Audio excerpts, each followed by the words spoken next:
Hi everybody, it's Mr. D, and this is the instructional video for an activity that I call Watch the Dot.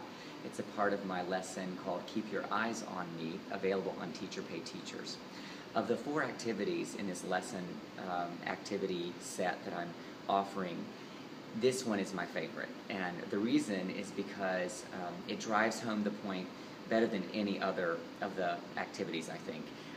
And it's really fun, but it's really pretty much a one-time thing. Like once a year I usually do this activity. I usually do it about a week before a concert to drive home that point of how important it is to watch the conductor, how beneficial focus is for a choir, regardless of what they're looking at.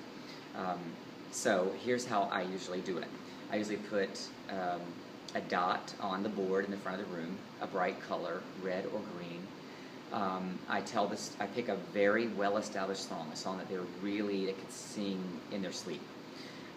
I get them started. Well, before I get them started, I tell them you need to watch me if I'm standing on the conducting podium, and you follow my conducting symbols as you normally would.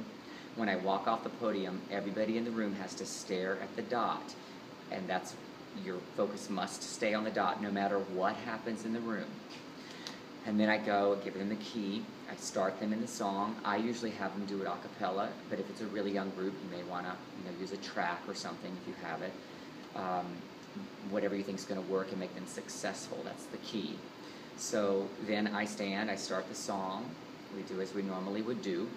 And about 15 seconds in, I step off the podium and I just point to the dot, make sure everybody's eyes are on the dot. And I let them sit there and sing for a while. They're standing in their concert position, singing and watching the dot. Once I know they're well established and everybody's focused there, I do something random. I make a random noise. I throw a book or a pencil, and then they have to stay focused, and that's when they know, like, oh, this is okay, this is really going to be interesting. Middle schoolers love it. I think upper elementary would as well.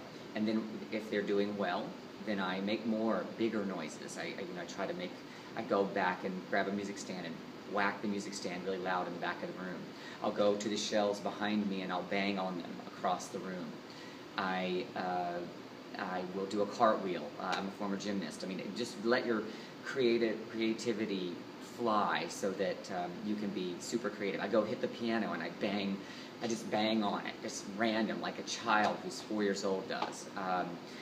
But if their eyes come off, I always remind, make sure your eyes are there. I'll go stand next to a child, right next to him. And, that's not always comfortable for them. I get right next to a child and I sing out of tune on purpose.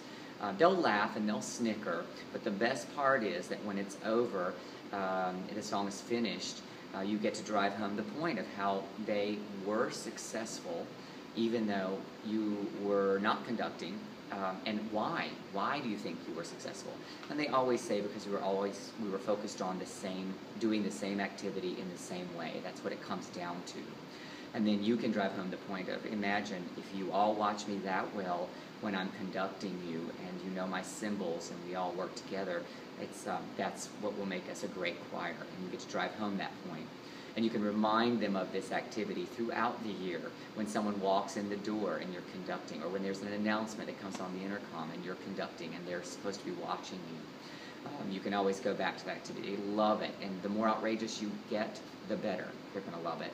And the better the better you will drive the point home for your students, and it will benefit you for all year. All right. Hope it works well for you.